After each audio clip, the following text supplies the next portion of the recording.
very exciting win for our program. I talked to the coaches even at the beginning of the week. This was a week in preparation when you know you're going against a very good Nebraska team that in terms of their staff and the way that they prepare, and they're coming off of a bye week, so you know they're looking at you for 2 weeks, and thought they had a great plan as they came out. Obviously, they did a lot of the things that they have done, some of the foundational things, but built a lot off of it, knowing that they were going to have, a backup quarterback and then a young quarterback coming in as the number two.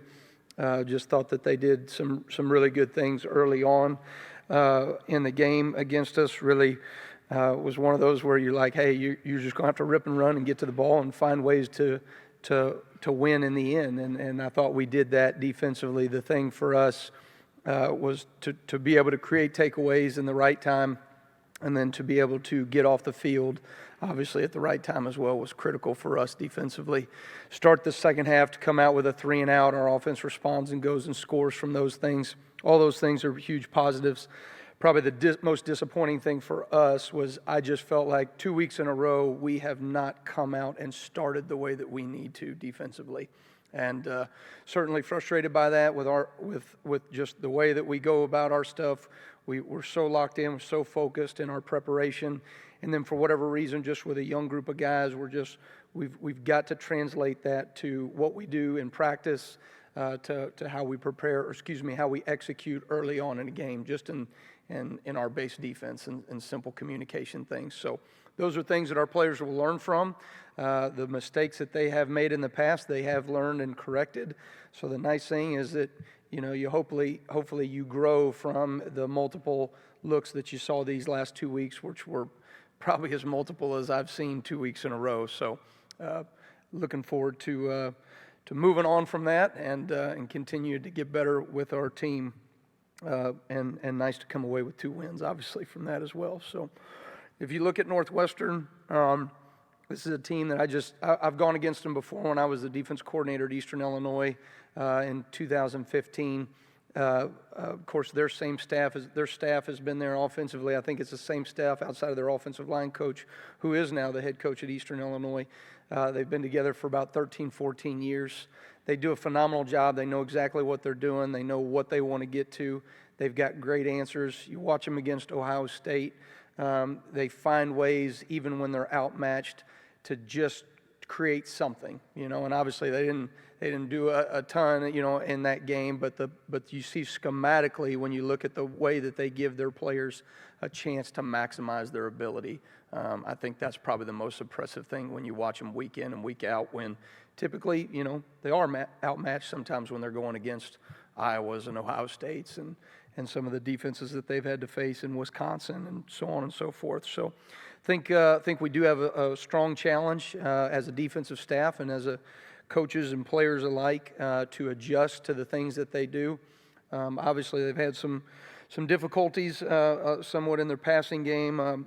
I think both quarterbacks that have played, Aiden Smith and Hunter Johnson, you look at them, they've got some arm talent, been a little bit inconsistent in some of their throws. But they've also made some really nice throws as well. I think our job is we've got to take some of the things that we've done in the past, and we've got to learn from start. You've got to start fast against these guys so that we can go execute, play at a very high level, and don't give them any momentum early on in this football game. Questions? I guess, Kane, you kind of mentioned it to start there, but starting out flat defensively the last 2 games, I mean, I'm sure if you had the answer, you would have used it by now, but what is it that you've kind of honed in on as the problem, and how do you go about trying to fix it? Well, so I think there's kind of 2 sides to that. On one end, kind of a unique set of circumstances the last 2 weeks. The first was, Maryland comes off of a Purdue loss where they had just used their quarterback. Their backup quarterback comes in. They do a couple of things on a short week that's a little bit different with number 3 with Pigrom. And then all of a sudden going into our week, they realized, hey, some of those things didn't work. So they kind of shifted to a totally different schematic offensively. You look at Nebraska, obviously they had struggled, in the previous 2 weeks before their bye week. They've got 2 weeks to prepare. They know that Martinez is not going to play, so they get everything ready for more of a running style. So part of it is some of the things that you prepare for the last 2 weeks just teams have had to adjust, and so they've done some different things.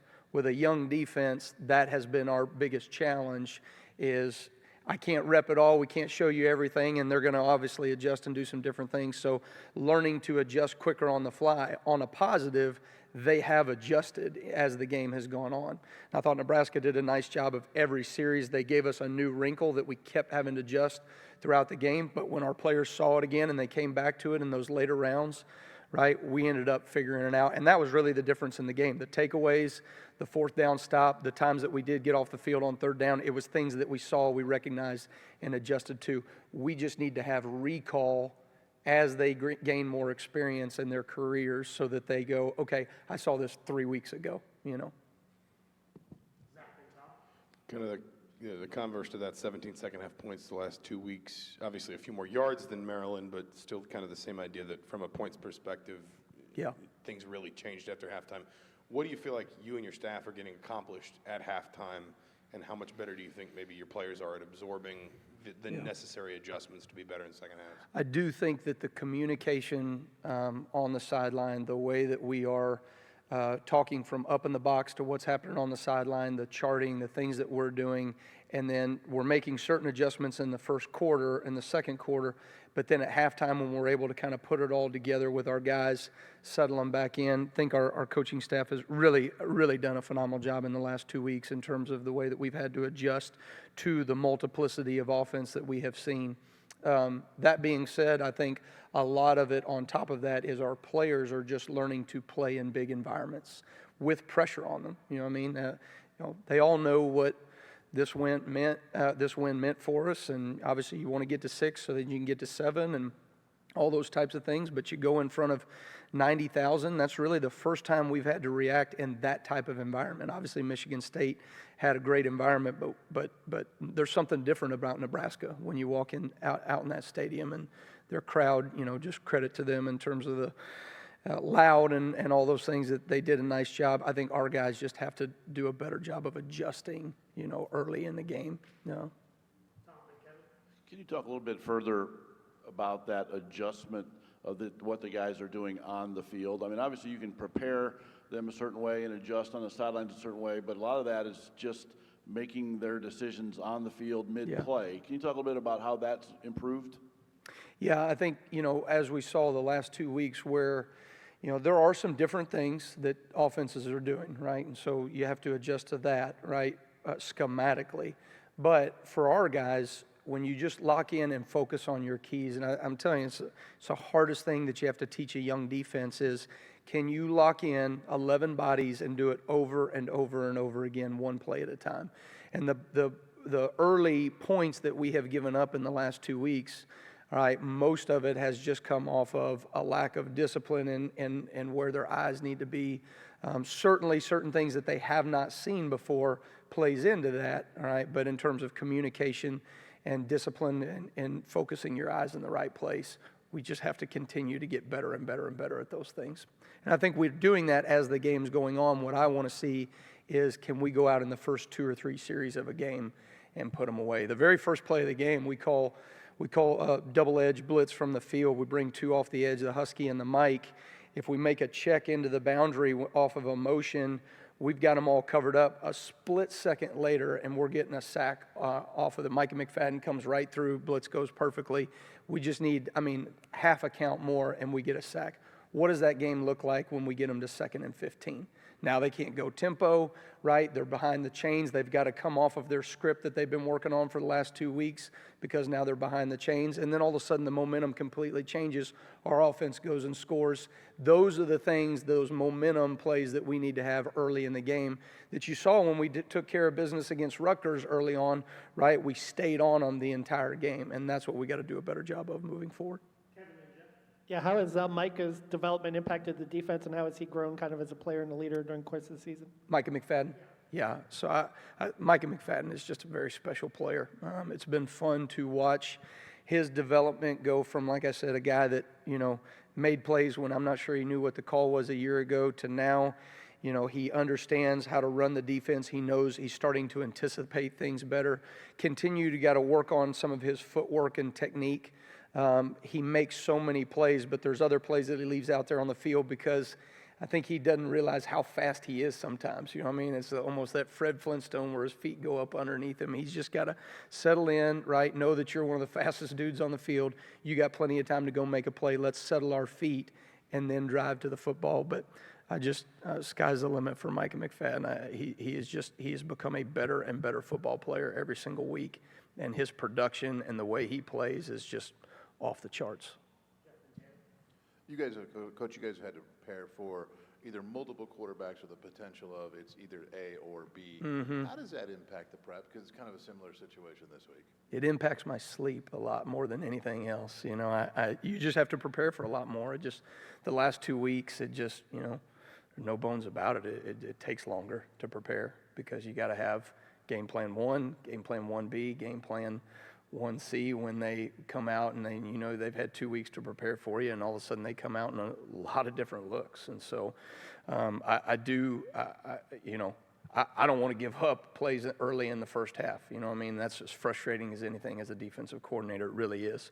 But I cannot undervalue the adjustments that our coaching staff has made in the last 2 weeks, and ultimately it's helped us win football games.